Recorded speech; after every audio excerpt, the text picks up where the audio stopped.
বন্ধুরা, সকালবেলায় মাছ কাটতে বসেছি।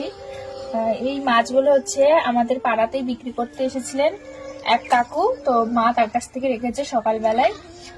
এই যেগুলো হচ্ছে ভোলা মাছ, দেখো ভোলাগুলো ভালোই বড় বড় আছে ভোলাগুলো। এগুলো এখন আমি কাটবো, কেটে রান্না করব। কি রান্না করলে ভালো লাগবে একটু কমেন্ট করে তোমরা জানিও তো। তোমাদের কমেন্টগুলো দেখবো। আমি রান্না করতে করতে এখন একটু লেট হবে, মাছ কেটে ধোবো, তারপরে তোমরা সঙ্গে সঙ্গে কমেন্ট করে জানাবে, ঠিক আছে, যে কিভাবে রান্না করলে ভোলা মাছটা খেতে অনেক বেশি ভালো লাগবে।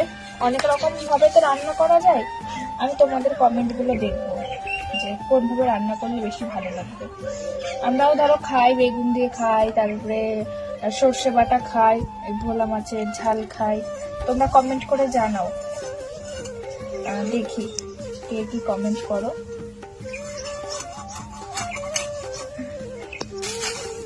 দেখো এই মাছের পেটে ডিম হয়েছে, ভোলা মাছের। সবে একটা কাটলাম, এই মাত্র কাটতে বসলাম। তোমরা ভালো খাও গো এই ভোলা মাছ। অনেকে হয়তো খাই না, জানি না অনেকে খাই কি খাই না। তোমরা কেমন খাও ভোলা মাছটা বলো তো, যে তোমাদের একটু ভালো লাগে। আমার তো সর্ষে বাটা খুব ভালো লাগে ভোলা মাছের। সর্ষে বাটা পোস্ত দিয়ে রান্না করে, লাস্টে নামানোর আগে কাঁচা সর্ষের তেল আর হচ্ছে ধনেপাতা দিয়ে দেয়, খুব সুন্দর লাগে খেতে।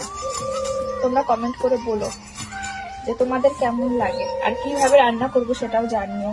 চলো আমি তাহলে এখন মাছ কাটি, তোমাদের সাথে আবার পরে কথা বলবো বন্ধুরা। দেখো বন্ধুরা, আমার মাছ কাটা হয়ে গেছে, ভোলা মাছগুলো। এখন মাছগুলো ধুচ্ছি।